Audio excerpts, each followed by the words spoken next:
Nagsimula ang series sa isang dungeon kung saan mala solo leveling si Oren kung mag-grind, matapos niyang mapatay ang mga kuneho, may grupo ng mga goblin ang lumabas kaya't pinalakas ni Oren ang kanyang physical ability gamit ang kanyang buff spell.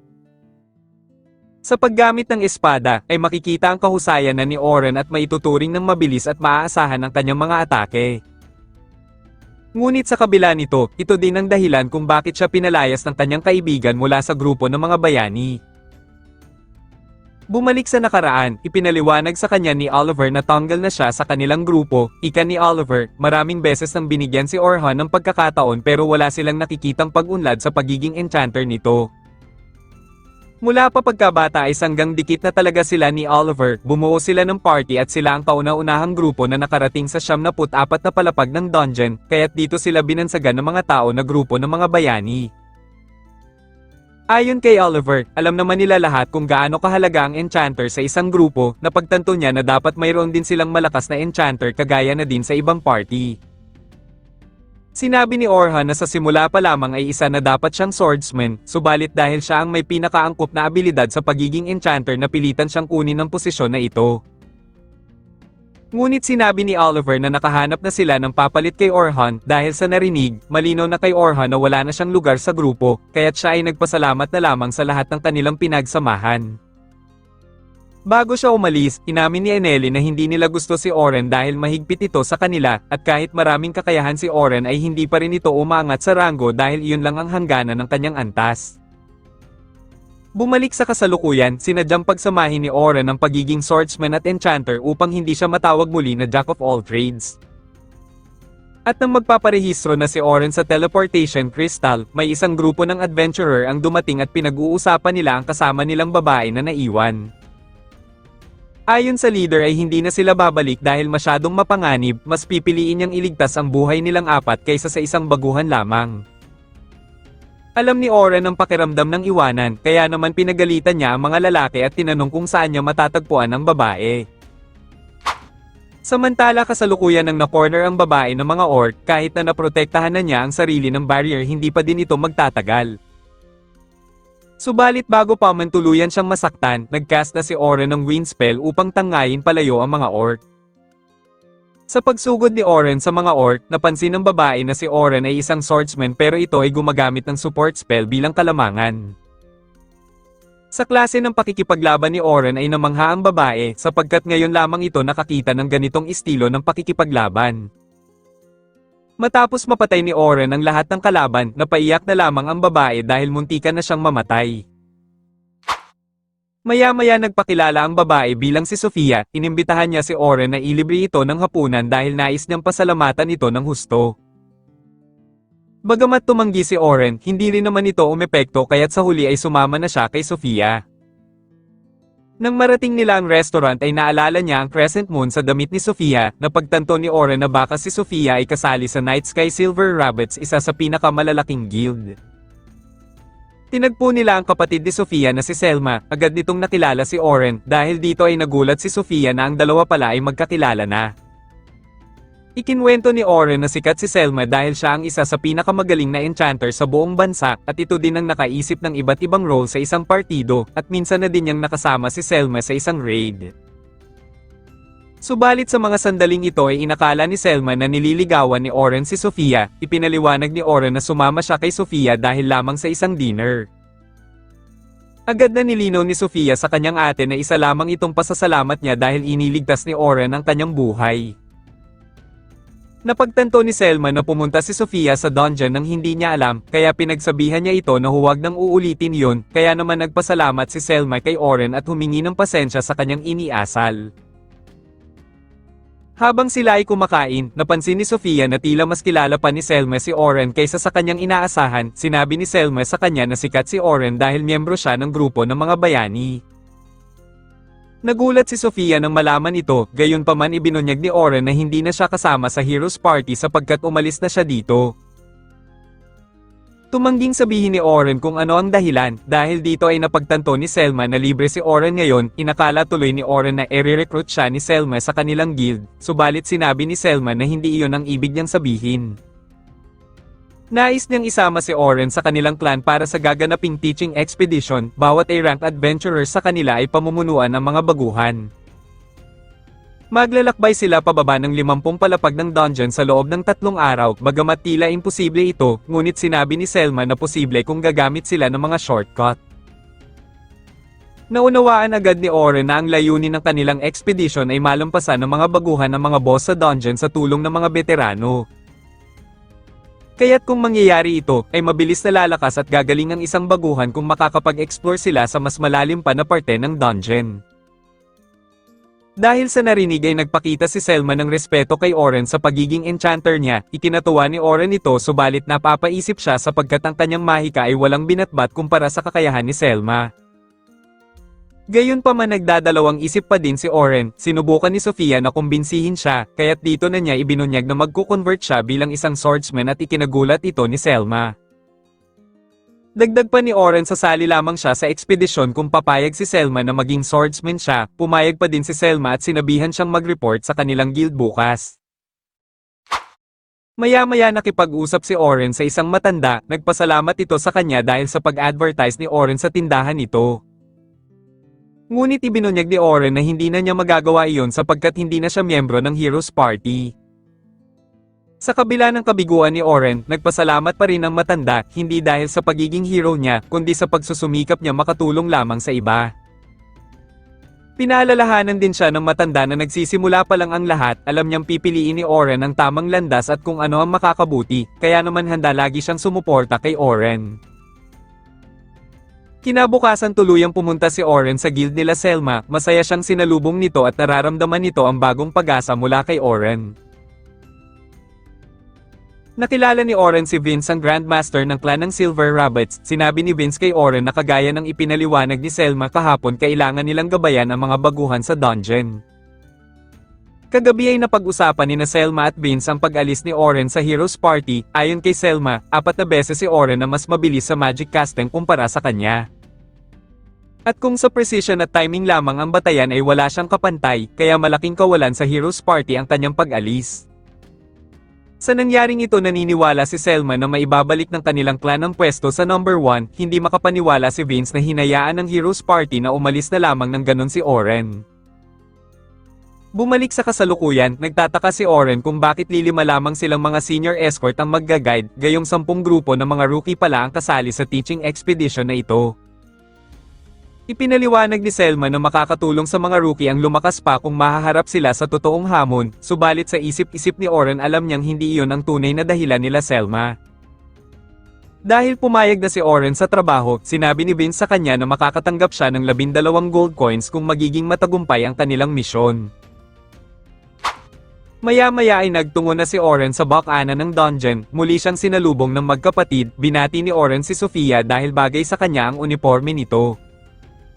Nang namula si Sofia, agad na nag-alala si Selma at tinanong si Oren kung may nobya na ba ito, sinabi ni Oren na wala pa siyang girlfriend, marunong lamang siya makitungo sa mga babae dahil sa mga naging kasama niya dati sa Heroes Party. Gayunpaman ipinakilala na din ni Selma si Oren sa kanyang mga kasama, nakilala ni Oren sila Anthem at Bernard na isang defender, at si Cathy bilang isang healer. At dahil si Selma ang kasalukuyang enchanter nila, kamakailan lang pala na mawalan sila ng attacker sa grupo, kaya naman tutol noon si Vince na si Oren ang kanilang kukunin dahil enchanter din ito katulad ni Selma. Kahit na isang attacker na ang posisyon ni Oren ngayon, nangangamba pa din si Selma kung okay ba ang magiging performance nito bilang attacker. Gayunpaman sinimulan na niyang ipakilala si Oren sa mga baguhan at ibinunyag niya na ito ay nakaabot na ng 74 na palapag ng dungeon. Dagdag pa ni Selma na dating miyembro si Oren ng Heroes Party, kaya naman ang mga baguhan ay namangha at kita ang kumpiyansa nila dahil nandyan si Oren upang umagapay sa kanila. Nangangamba si Oren dahil sumobra si Selma sa pagpapakilala sa kanya, katwiran ni Selma, makakatulong sa mga rookies kung malalaman nila ang totoo. Inatasan ni Selma si Oren na pamunuan nito ang 10th Squad, sinabi ni Selma na ang grupong ito ay ang isa sa pinakamagagaling sa mga rookie, kaya naman umaasa siyang mapag-iisa ito ni Oren. Binati ni Oren ang 10th Squad na kinabibilangan din ni Sofia, napansin niyang tatatlo lamang sila, ipinaliwanag ng leader nilang si Logan na hirap ang iba makasabay sa kanila kaya sila lamang ang napili. Napansin ni Oren na medyo may kayabangan si Logan sapagkat nais nitong malagpasan si Selma bilang enchanter. Sumunod naman na nagpakilala ay ang defender ng grupo na si Carol. Ipinaliwanag nito na hindi niya kailangan ng armor dahil hindi naman siya magpapatama sa mga halimaw. Napagtanto ni Oren na balak ni Carol na maging dodge-type defender, subalit masyado itong delikado. Sinabi ni Logan na binalaan na ito ng kanilang mga instructor pero ayaw nitong makinig. Gayunpaman nagpakilala muli si Sofia bilang kanilang mage at rear attacker, subalit hindi ito nakapagpatuloy dahil sa bangayan nila Logan at Carol. Nang makapasok na sila sa dungeon, nagtataka si Carol kung bakit naririto ngayon si Oren sa kanilang expedition, samantalang karibal naman ng kanilang clan ng Heroes Party. Sinabi ni Oren na siya ay opisyal nang umalis sa dati niyang grupo, nang tanungin ni Carol kung ano ang dahilan, subalit tumanggi si Oren na magsalita patungkol dito. Gayunpaman napagtanto ni Carol na si Oren ang sinasabi ni Sofia na espesyal na tao na sasama sa kanilang expedition. Kinumpirma ito ni Sofia at ikinwento niya kung paano siya iniligtas ni Oren dahil dito ay mas naging kampante si Carol dahil may kasama silang literal na bayani. Ngunit may dalawang lobo ang aatake sa kanila pero hindi na ito namalayan ng mga bata dahil tinapos na agad ito ni Oren bago palang makalapit. Kinalaunan nang makarating sila sa ika-20 palapag, nalaman ni Oren na si Logan ay totoong napakagaling, subalit kulang pa ito sa karanasan at pagbigay ng malinaw na utos. Pagdating sa pagiging defender ay nagagampanan naman ni Carol ang kanyang tungkulin, subalit minsan ay nagiging padalos-dalos ito. Napagtanto naman niya na si Sofia ay lumagpas na sa abilidad ng isang rookie, pero kailangan pa nito hasain ang pakikitungo sa gitna ng laban. Maya-maya tagumpay nilang natalo ang boss sa ika-20 palapag, kaya naman ito na muna ang pagtatapos ng unang araw ng kanilang expedition. At bago mag-uwian, sinabi ni Oren kay Selma na may potensyal ang lahat ng 10th squad, ngunit may kulang pa sa kanila upang mapabuti ang kani-kanilang teamwork. Kinabukasan nabasa na lamang ni Oren ang balita na opisyal nang nagpalit ng enchanter ang Heroes Party, nangangamba si Oren kung anong iisipin ng mga rookie sa kanya kapag nalaman nila ito. Inaasahan niya na sa pagtatapos pa ng expedition lalabas ang balita na ito pero wala na siyang magagawa pa dahil nangyari na. Maya-maya ay nakita siya ng kaibigan niyang si Luna at makikitang bakas ang pag-aalala nito. Si Luna ay miyembro din ng Heroes Party at ito lamang ang tanging hindi nagbago ng kabaitan sa kanya. Nakiusap si Luna sa kanya na bumalik na siya sa party, ngunit alam ni Oren na hindi papayag ang ibang miyembro. Inamin din ni Luna na sarili niyang kagustuhan ang bumalik si Oren, at gagawin niya ang lahat upang mapapayag ang iba. Sinabi ni Oren na wala na siyang balak pang bumalik sa kanilang grupo, gayunpaman ipinaalala ni Luna ang pangako nilang tatlo sa isa't isa na lilinisin nila ang dungeon ng magkakasama. Ngunit masakit para kay Oren ang ginawa ni Oliver sa kanya, sinabi niya kay Luna na wala nang ibig sabihin pa ang pangako nilang iyon ngayon. Kahit na gusto pa din ni Oren na tupadin ang pangako nilang iyon, alam niyang wala nang mangyayari sapagkat huli na ang lahat. Nang makarating na si Oren sa bakanan ng dungeon, alam niyang pinag-uusapan siya ng mga bata, nang batiin niya sila ay ramdam niya na nag-iba na ang tingin sa kanya ng mga ito. Agad na lumapit si Selma at humingi ito ng ponmanhin kay Oren dahil ginamit niya bilang inspirasyon siya kahapon sa mga bata. Gayunpaman ayos lamang ito kay Oren at sinabi niyang gagawin pa din niya ang lahat upang maging matagumpay ang kanilang expedition. Napalagay sila Selma sa ipinakitang dedikasyon ni Oren sa gitna ng kontrobersya at maya-maya ay muli niyang binati ang 10th squad. Iniisip nila Carol at Sofia na kasinungalingan lamang ang nakasaad sa balita na tinanggal si Oren dahil sa pagiging mahina. Sinabi ni Oren na totoo ang nakasaad sa balita at hindi siya ang klase ng bayaning inaasahan nila, subalit tumanggi si Sofia dahil kitang-kita niya kung paano tinalo ni Oren ang mga orc sa isang iglap lang. Dahil dito ay lumakas ang loob ni Oren at ipinangako niya sa mga bata na proprotektahan niya muli sila, ngunit bakas pa din ang pagdududa ni Logan sa kanya. Sa pagpapatuloy nila sa ika-21 palapag ng dungeon, sa pagkakataong ito ay hinayaan na ni Oren na manguna sa laban ng grupo upang sila ay matuto. Nang marating na nila ang ika-30 palapag, hinarang sila ng mga goblin kaya't katulad ng dati si Carol muna ang humarap sa mga ito. Hindi na inintay ni Logan ang utos ni Oren at nagcast na ng spell buff kay Carol kaya't pinabagsak na nito ang natitira pang goblin. Ngunit nang makakita si Sofia ng orc ay nagsimula na siyang magpanik dahil sa naging trauma nito, nagtataka si Logan kung bakit walang ginagawa si Oren kaya't iniisip niya na hindi ito maaasahan. Subalit napansin niya na nagcast si Oren ng debuff spell at sinabihan nito si Sofia na huwag matakot dahil nandyan ang kanyang mga kasama.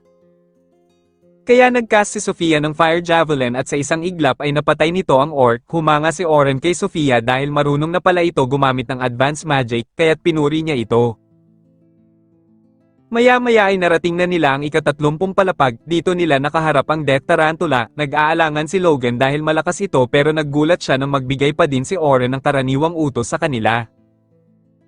Sumugod at hiniwan ni Carol ang likod ng gagamba, habang si Logan ay patuloy nakasupport kay Carol ng buff spell upang tuluyan itong makasabay sa halimaw. Nagcast naman si Sofia ng Wind Cutter at nagawa niyang putulin ang mga paa ng tarantula. Inakala nila na patay na ito, subalit inutos ulit ni Oren kay Logan na i-buff muli si Carol.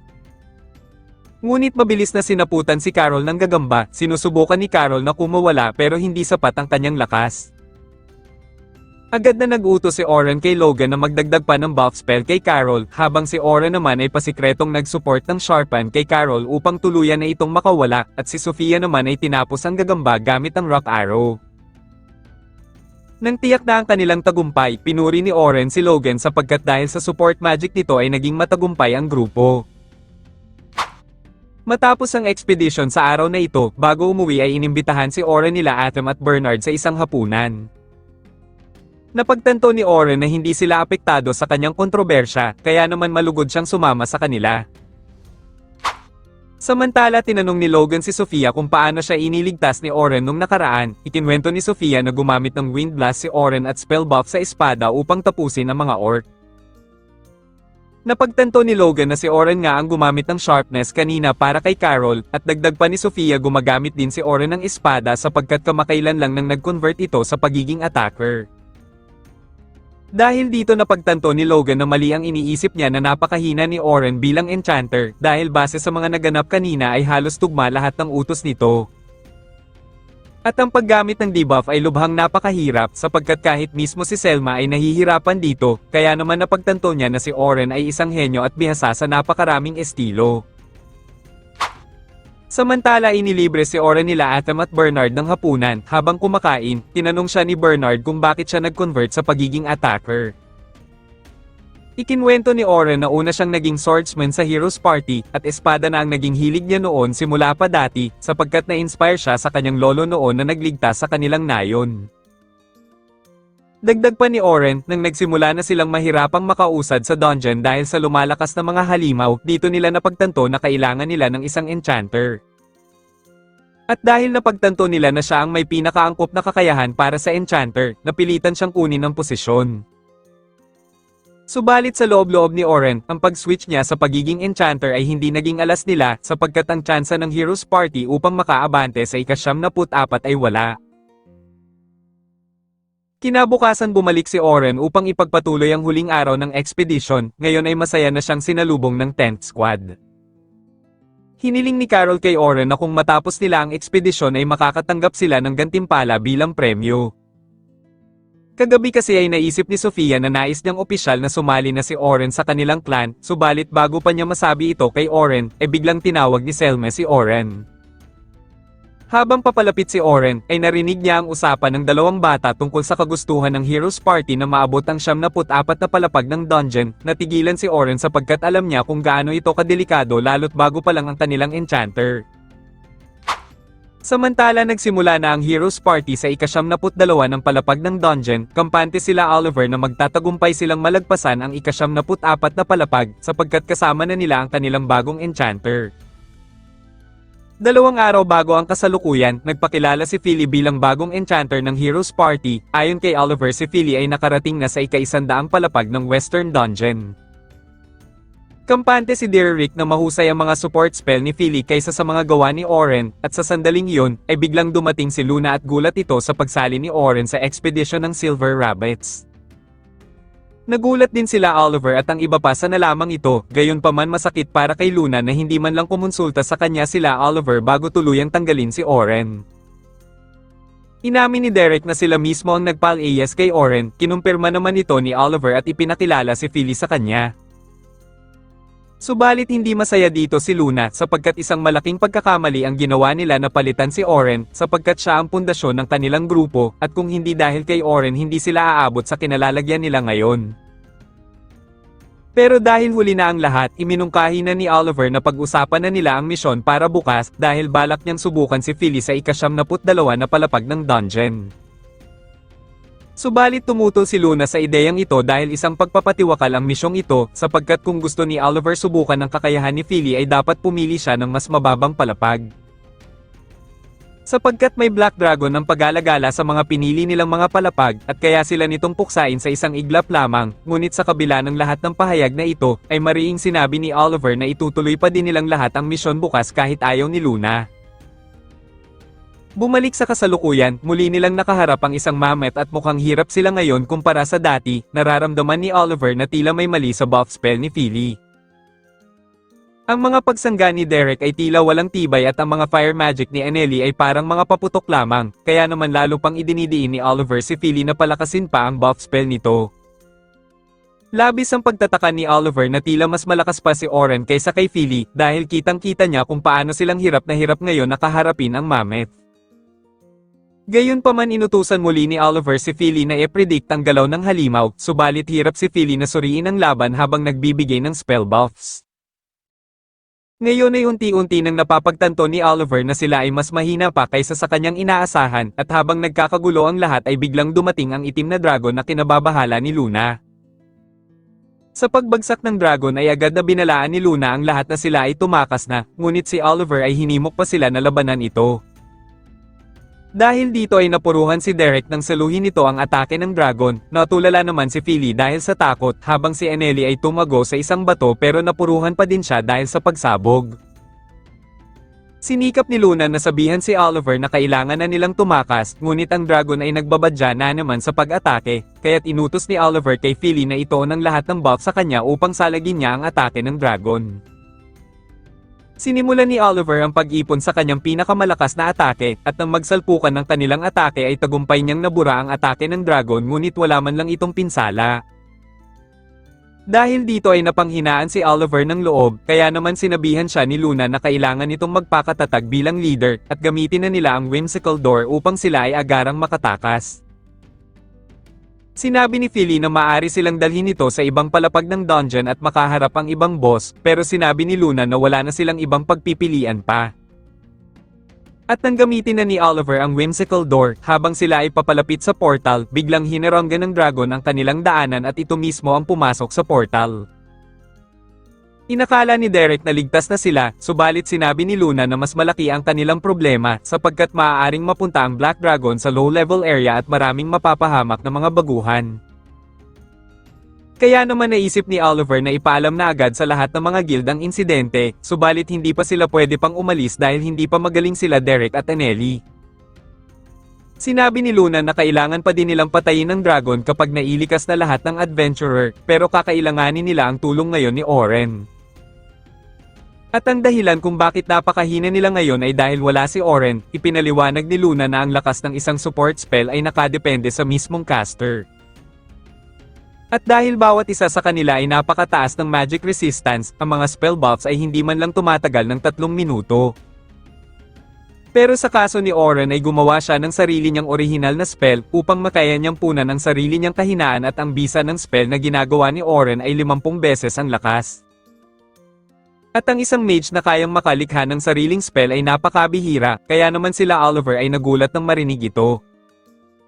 At habang papalabas sila, ipinaliwanag ni Luna na lahat ng depensa, atake at damage na ginagawa nila noon ay nakasalalay kay Oren. Sinabi ni Luna na ilang beses na niya ito ipinaliwanag sa kanila dati, kaya naman umaasa siyang naiintindihan na nila ito ngayon. Nang makalabas na sila, inaakala ng mga tao na nagtagumpay na naman sila sa kanilang misyon, pero sa loob-loob ni Oliver ay nangingibabaw ang kabiguan, pero isang alaala ang kumumbinsi sa kanya na hindi sila tinawag na Heroes Party nang dahil lamang kay Oren. Sa pagpapatuloy ng huling araw ng ekspedisyon, ipinaalala ni Oren sa mga bata ang layunin nila para sa araw na ito, pero sa hindi maipaliwanag na dahilan ay nakakaramdam si Oren ng masamang pangitain. Nakikita niya ang saya at excitement ng mga bata ngayon, paulit-ulit na humingi ng payo si Carol kung paano makakapuksa ng mas maraming mga halimaw, ngunit pinaalalahanan siya ni Oren na may limitasyon pa ang kanyang kakayahan bilang baguhan.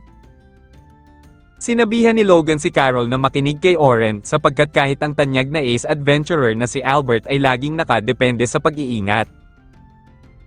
Nang marinig yun, naalala ni Oren si Albert na nasawi ito noong nakaraang taon nang maengkwentro nito ang Black Dragon. Gayunpaman ang kwentong ito ay tumatak kay Carol sapagkat katulad niya na isang defender, namatay si Albert na prinoprotektahan ang kanyang kasamahan, kaya naman gano'n na lamang kung maunang sumugod palagi si Carol dahil ayaw niyang mapahamak ang kanyang grupo. Nakita ni Oren sa mga mata ni Carol na may trauma ito sa nakaraan, minabuti na lamang niyang suportahan ito sa nais nitong gawin upang sumaya. Maya-maya lumapit si Selma kay Oren, sinabi nito na masaya siya sapagkat nakikita niyang gusto siya ng mga bata, inamin ni Oren na nag-aalala siya nang lumabas ang balita patungkol sa kanya, pero sa huli ay tinanggap pa din siya ng mga ito. Nabanggit din ni Selma na pinag-uusapan nila kanina si Albert, na kwento ni Selma kung gaano kahirap at kasakit ang pagkawala ni Albert sa kanilang clan. Nagbigay si Oren ng positibong pananaw sa pagkamatay ni Albert, ngunit pinaalalahanan niya si Selma na hindi niya mapupunan ang iniwang pwesto nito dahil hindi maaaring magkaroon ng dalawang enchanter sa isang grupo. Maya-maya ay muli nang nagsimula ang kanilang misyon, nakakaramdam si Sofia ng kaba dahil sa istruktura ng lugar, sinabi ni Oren na magandang pagkakataon ito upang maasa silang mag-navigate. Dagdag pa ni Oren na mahalaga din ang pagkalap ng impormasyon tungkol sa istruktura ng lugar bago ang aktwal na ekspedisyon, at dahil may karanasan na siya sa dungeon, mas lalong nasasabik ang mga bata at hindi siya tinitigilan sa pagtatanong. Samantala kasalukuyan ng binabalaan ni Luna ang lahat sa guild, at hiniling sa head receptionist na magsagawa na ng teleportation. Sa pagpapatuloy ng paglalakbay nila Oren, unti-unti nang nakakaramdam ang mga bata na parang may mali, sapagkat hanggang ngayon ay wala pa silang nakikitang mga halimaw. Dahil sa pagkabagot, agad na sumugod si Carol nang may sumulpot na goblin kahit delikado, subalit napatay din naman niya ito sa tulong ni Oren. Pinagsabihan siya ni Oren na huwag magpadalos-dalos sapagkat ang ganong pag-uugali ay magdadala sa pagkapahamak ng buong grupo. Gayunpaman tinuruan ni Oren si Carol ng teknik na tinatawag na active defense, ipinaliwanag ni Oren na bago pa man maglunsad ng atake ang kalaban, kailangan niyang puntiryahin ng paa upang hindi matuloy ang pag-atake, subalit ipinaalala din ni Oren na para magawa ito ay kailangan muna niyang pag-aralan ang bawat galaw ng kalaban. Samantala kasalukuyan ng kausap ni Luna ang Guildmaster, humiling siya dito na i-force teleport na palabas ang lahat ng taong nasa loob ngayon ng dungeon. Nang maipaliwanag ni Luna ang nangyari nang makaharap nila ang Black Dragon, nakiusap siya sa Guildmaster na kailangan na nilang kumilos, dahil maaaring ang Black Dragon ngayon ay nasa mga low-level floors na, at maaari itong makapatay ng mga baguhang adventurer. Sa kabilang pangyayari, hiniling ni Logan kay Oren na turuan din siya ng debuff spells, ngunit tumanggi si Oren dahil hindi pa handa si Logan dito. Ipinaliwanag ni Oren na ang debuff spell ay nakadepende sa magic resistance ng bawat halimaw sa dungeon, isa pa mahina ang epekto ng debuff spell sa mga malalakas na halimaw sa mga high-level floors, kaya't hindi ito inirekomenda para sa mga baguhan. Gayunpaman tinuruan na lamang ni Oren si Logan ng isang spell trap, napaka-epektibo nito para sa lahat ng adventurer, sapagkat ang ganitong simpleng teknik ay talaga naman kapaki-pakinabang, dahil maiiwasan nila ang mga halimaw na madalas sumalakay ng patago. Samantala kasalukuyan ng isinasagawa ang forced teleportation, ipinaalala ng isang guildmaster na ang nangyaring ito ay aakuin pa din ng responsibilidad ng grupo ni Oliver. At para kay Sofia naman, sinabi ni Oren na dapat matutunan ni Sofia ang paggamit ng parallel casting, ang ability na ito ay ang pagcast ng dalawa o higit pang spell sa magkaparehong oras. Mukhang mahirap ito kung titignan, pero nadadaan naman ito sa pagsasanay, at kahit na sino ay maaring matuto nito, at kapag ganap na itong natutunan ni Sofia, malalaman na din ito kung paano gumamit ng mga special spells. Iminungkahi ni Oren kay Sofia na magpaturo ito kay Selma, pero nais ni Sofia na si Oren mismo ang magturo sa kanya. Tatanggi sana si Oren sa alok pero hindi niya magawang humindi nang dahil sa pagmamakaawa ni Sofia. Nang may handa na ang teleportation spell, nais ng Guildmaster na bumalik sila Oliver at talunin ang Black Dragon, kahit nag-aalangan sila, agad na tinanggap ni Luna ang utos ngunit may isa siyang kahilingan. Sa kabilang pangyayari, sa wakas ay narating na din ng lahat ang floor boss, iminungkahi ni Selma na sila mismong mga instructor ang haharap upang maipakita nila ang aktwal na laban. Nang magsimula ang laban ay pinuntirya ni Oren ang hita ng halimaw upang modlat ang pag-atake nito, sumunod naman ay nagharang siya ng malaking bato sa likuran nito upang hindi ito makatakas at dito na nila tinapos ang halimaw. Samantala habang pabalik sa dungeon, ibinunyag ni Luna na kaya hiniling niya na may teleport ang mga tao sa ika-40 hanggang 50 na palapag dahil alam niyang nandoon si Oren sa dungeon at kakailanganin nila ng tulong nito upang talunin ang Black Dragon. Samantala matapos talunin nila Oren at Selma ang huling boss, ganap nang natapos nila ang ekspedisyon, at habang nagkakatuwaan ang lahat, biglang lumabas ang Black Dragon sa taas na nagpawindang sa lahat. Labis ang pagtataka ng lahat kung paano ang Black Dragon ngayon ay napadpad sa ika-50 na palapag, upang sila ay makaligtas. Naalala ni Oren na may teleportation crystal sa palapag na ito, ngunit wala itong saysay dahil siya lamang ang kayang gumalaw sa takot sa sandaling ito. Napagtanto ni Oren na wala silang kawala sa Black Dragon, kaya naman ang tanging paraan na lamang ay talunin ang halimaw, agad niyang inutos sa mga instructor na protektahan ang mga bata sa abot ng kanilang makakaya. Habang pasugod si Oren, inatake ng dragon ang kinalalagyan ng mga bata, hindi sila makapaniwala na buhay pa sila, napagtanto ni Selma na dahil ito sa panandali ang buff na kinas ni Oren. Pinuntirya ni Oren ang leeg ng dragon, at saka siya gumamit ng spell impact nang sa ganon ay umepekto, ngunit hindi pa din ito sapat upang mapuruhan ang Black Dragon. Sa mga oras na ito ay ipinakita ni Oren sa lahat na kampante siyang matatalo niya ang Black Dragon, isinuot niya ang espesyal niyang kwintas at muling sumugod. Habang patuloy ang dragon sa pag-atake sa kanya, ginamit ni Oren ang reflective wall upang pabalikan ang sariling apoy ng dragon. Upang magawa niyang makipagsabayan sa dragon, gumamit si Oren ng status up at halos 4 na beses niya itong inulit, labis na namangha si Selma sapagkat kadalasang nagre-reset lamang ang isang spell kung ito ay uulitin. Nagresulta ito sa hindi pangkaraniwang lakas at bilis ng isang mandirigma, kaya naman umabot sa 32 na beses ang orihinal niyang lakas, ngunit may masamang epekto din ito sa kanyang katawan. Sa ganitong kalagayan ay kinakailangan ng tapusin ni Oren ang laban ng mabilisan, sa muli niyang pagsugod ay gumamit ang dragon ng buntot upang siya ay pabagsakin. Subalit nakaiwas si Oren gamit ang platapormang nilikha ng kanyang sariling abilidad na tinawag niyang Magic Convergence, na kayang gawing pisikal na anyo ang isang mahika. At sa pamamagitan ng naipong buff sa kanyang espada ay tagumpay siyang nakagawa ng magandang pinsala sa Black Dragon. Alam ni Selma na may masamang epekto ang multiple spell stacks na ginawa ni Oren, at kahit na gustuhin man niyang tumulong kay Oren, pakiramdam niya ay wala siyang maidudulot. Sapagkat kahit ang mga elite nila sa clan ay hindi kayang tapatan ng Black Dragon, kaya naman gagawin na lamang niya ang lahat upang protektahan ang mga bata. At habang umiigting ang laban sa pagitan ni Oren at Black Dragon, ipinakita ang mapayapang nakaraan niya kasama ang kaibigan niyang si Oliver. Bata pa lamang sila ay may pangarap na sila na maging adventurer, ngunit isang gabi, nadatnan nila ang kanilang baryo na sinalakay ng mga bandido at sila lamang ang natirang buhay. Hiniling nila na sana ay nagawa man lang nilang lumaban kahit papaano, kaya naman ipinangako nila sa kanilang mga sarili na magsisikap sila upang lumakas, upang maprotektahan ang kanilang mga magiging mahal sa buhay. Kaya naman sa mga oras na ito ay hindi napapayag si Oren na maulit muli ang nangyari dati, at ang dragon ngayon ay nababalot na ng aura. Ito ay senyales na handa nang ipakita ng halimaw ang pinakamalakas nitong atake. Napagtanto ni Oren na naghahanda na ang dragon para sa susunod nitong atake, kaliwat kanan siyang sumugod upang makaiwas, pero halos sunod-sunod ang atake ng dragon sa kanya, kaya minabuti niyang magtayo ng panangga para dito.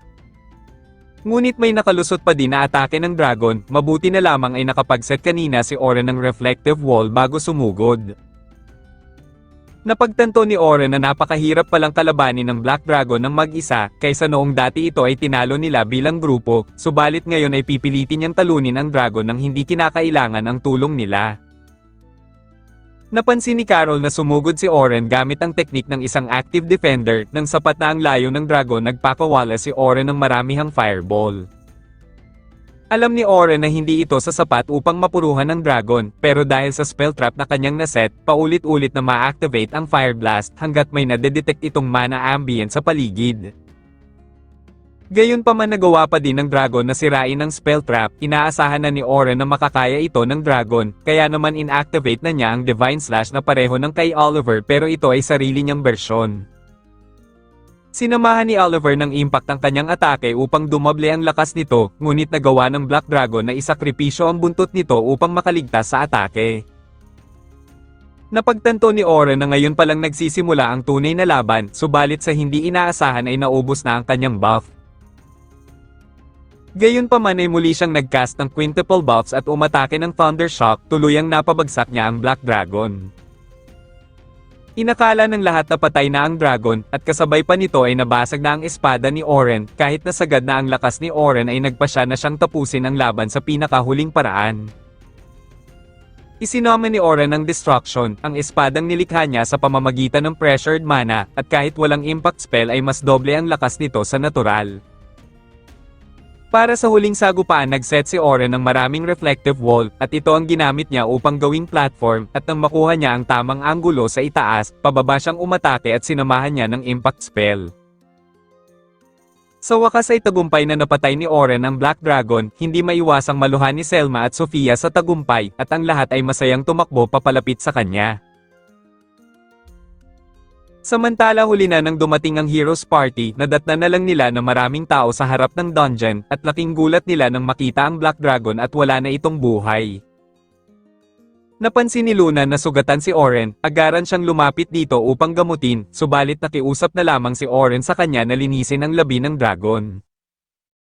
Napagtanto ni Luna na kinalaban ni Oren mag-isa ang dragon, ayaw maniwala ni Derek sa sandaling ito, dahil dito ay hindi napigilan ni Luna na sabihan si Derek na tanga, sumugod si Derek subalit agad na napigilan din naman ito ni Luna. Habang si Oliver ay makikitang bakas ang pagkainggit nito kay Oren. Kinagabihan, habang naaalala ni Sofia kung gaano kahanga-hanga si Oren nang iligtas sila nito sa Black Dragon, dumating si Selma at pagod na pagod ito sa maghapong nangyari. Gayunpaman upang mapawi ang pagod ni Selma, inanyayahan ni Sofia na sila muna ay maligo. Nabanggit ni Selma ang hindi pangkaraniwang lakas ni Oren, at hindi niya maintindihan kung paano nito natalo ang Black Dragon. Ipinaliwanag ni Sofia na gumamit si Oren ng mga basic positioning ng rear line attacker at defender, at ito ay ginampanan niya lahat ng kalabanin nito ang Black Dragon.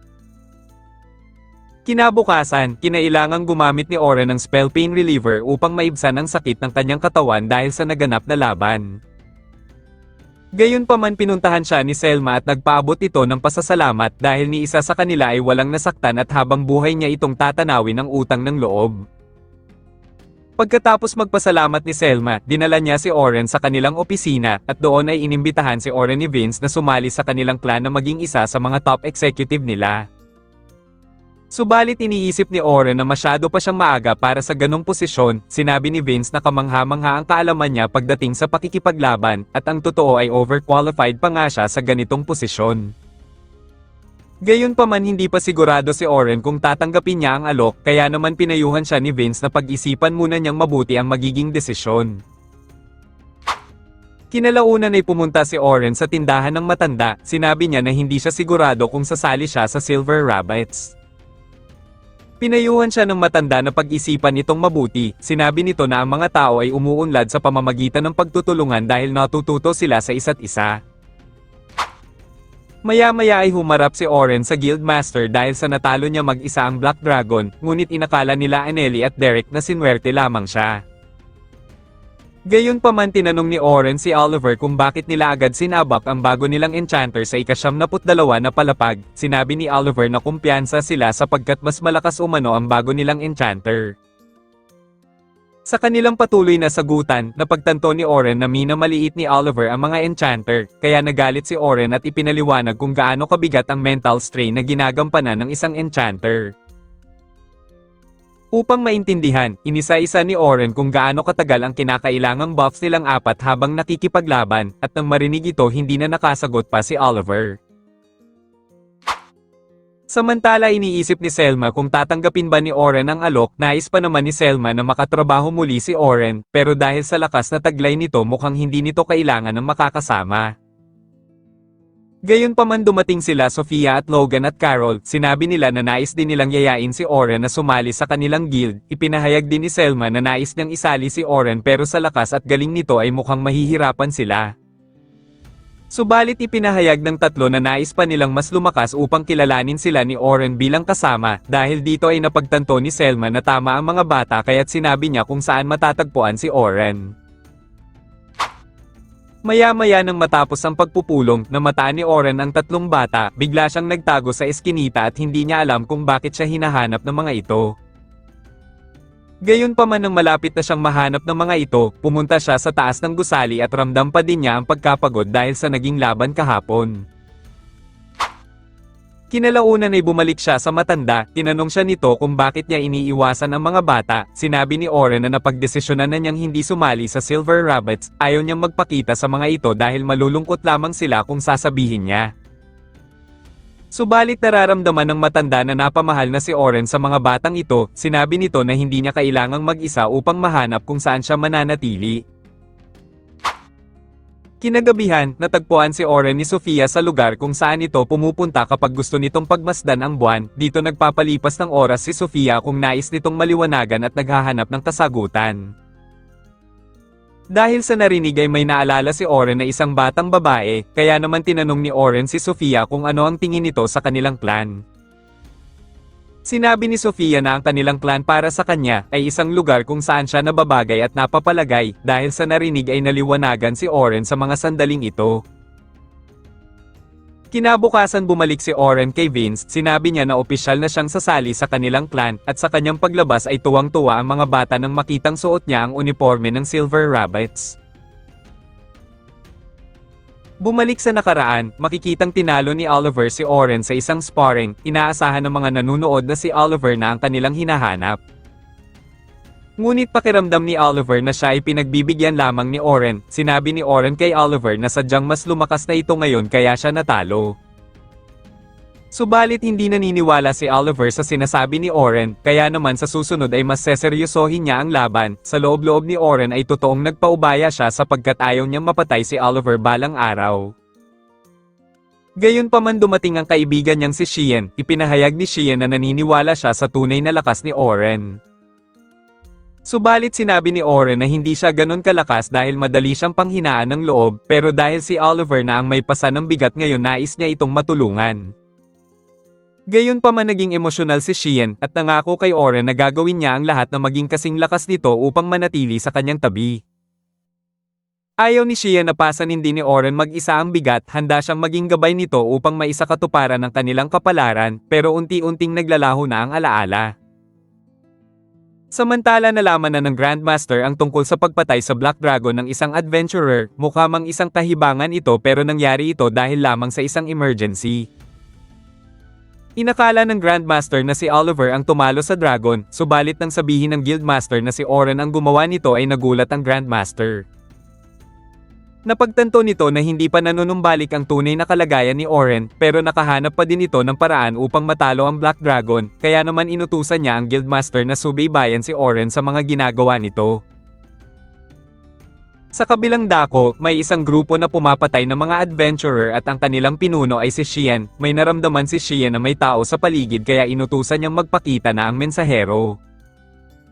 Sinabi ng mensahero na may isang tao sa timog ang kayang pumatay ng Black Dragon ng mag-isa lamang. Inutusan sila Shien nito na paslangin na nila ang nasabing adventurer dahil maaaring nasa panig na ito ng mga kulto.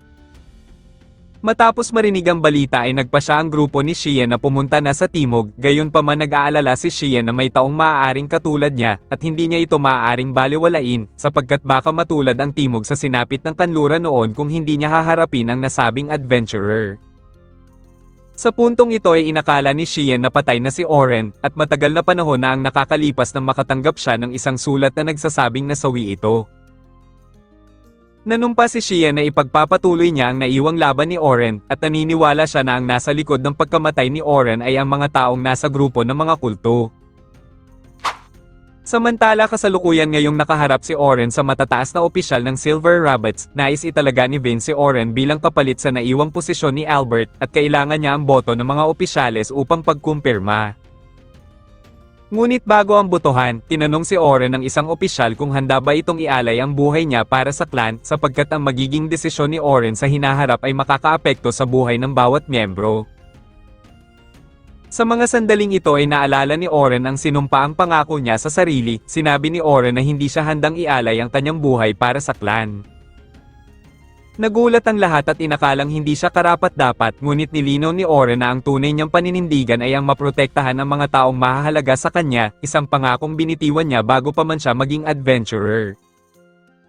Napagtanto ng opisyales ang ibig sabihin ni Oren na ang pinakamahalaga sa clan ay ang buhay ng bawat miyembro at ito ang nais iparating ni Oren kaya naman tinanggap na siya bilang bagong executive. Pagkatapos ng pagpupulong, ipinakilala ni Selma si Estela mula sa Management Division. Sa paghanga ni Estela kay Oren ay nais niyang magrekomenda ng mga bagong rookies na tuturuan muli nito. Gayunpaman sinabi ni Selma at Estela na mas maraming libreng oras ngayon si Oren dahil nililimitahan sa mga miyembro ng First Division ang pag-explore sa dungeon, kaya mas marami siyang oras para sa ibang bagay. Sumunod naman ay ipinakilala ni Selma si Oren sa iba pang mga First Division, hindi na bago sa kanila si Oren dahil nakasama na nila ito dati sa nakaraang raid. Gayunpaman nagpakilala pa din si Ray ng mage ng grupo, siya din ang pinakamatanda sa kanila, sumunod naman ay si Lucera, siya naman ang healer ng First Division, at ang pinakahuli ay si Wilkes bilang defender ng First Division. Dahil sila ang mga bagong makakasama ni Oren, nagpakilala siya bilang ang kanilang bagong frontline attacker sa grupo.